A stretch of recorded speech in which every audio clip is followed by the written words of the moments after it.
1 रुपए की कीमत। आज के युग में 1 रुपए का कोई महत्व नहीं होता है। अगर घर या दुकान के दरवाजे पर आए भिखारी को 1 रुपया दिया जाए तो वह भी लेने से मना कर देता है। वह सोचता है कि इतना भूखा प्यासा भटकता हुआ इनके दरवाजे पर आया और 1 रुपया दे रहे हैं, क्या होगा इस 1 रुपये से। अगर हम कोई सामान खरीदने जाते हैं तो जिस वस्तु का मूल्य 29, 99 या फिर इसी तरह की कोई भी संख्या हो तो हम उन्हें पूरे 30, 100 रुपये दे देते हैं, क्योंकि उस वक्त हमारे लिए वह 1 रुपया किसी भी मतलब का नहीं होता है। हम उस 1 रुपये को वापस लेना भी पसंद नहीं करते हैं, क्योंकि उस समय 1 रुपये कोई मायने नहीं रखता है। ऐसे ही 1 रुपये की कहानी मेरे जीवन की भी है, जो मेरी माँ ने मुझे सुनाई थी। क्योंकि उस वक्त मेरी हालत ठीक नहीं थी, तो मुझे पता नहीं था कि क्या हुआ। माँ के बताने के बाद पता चला कि आखिर 1 रुपये की क्या कीमत होती है। बात उस समय की है जब मैं कक्षा छठी में पढ़ता था। घर से स्कूल की दूरी कुछ ज़्यादा नहीं थी, लेकिन मेरा स्कूल रास्ते के उस पार था।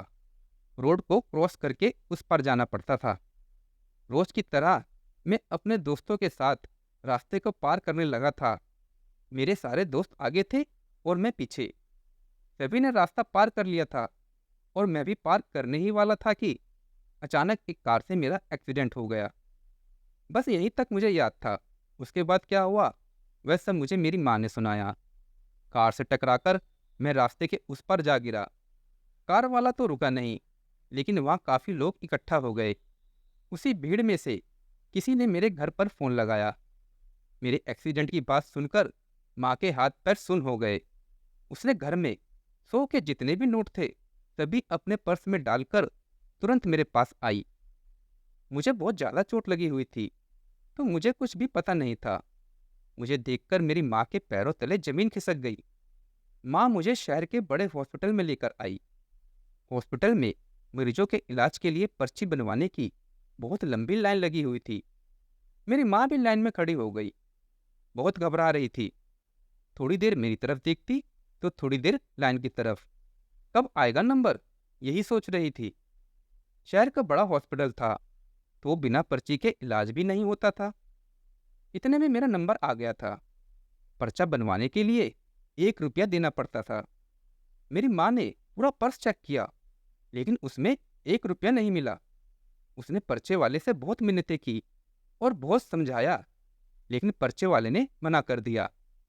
तुम 100 दो या 1000, लेकिन मैं ये नहीं कर सकता। सभी जगह कैमरे लगे हुए हैं। 1 रुपये की जगह ज़्यादा पैसे कैसे ले सकता हूँ। उसने बिल्कुल मना कर दिया। माँ बहुत घबरा गई थी। इतने में मेरे दोस्त मुझे मिलने हॉस्पिटल आ गए। उन्होंने मेरी माँ से पूछा, ये क्या, अभी तक इलाज नहीं हुआ। माँ ने रोते हुए कहा, नहीं बेटा, 1 रुपये के कारण अभी तक मैं अपने बेटे का इलाज नहीं करवा पाई।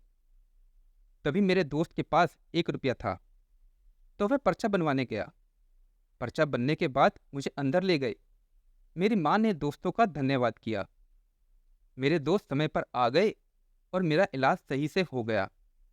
तब से उस 1 रुपये की कीमत मुझे आज तक याद आती है।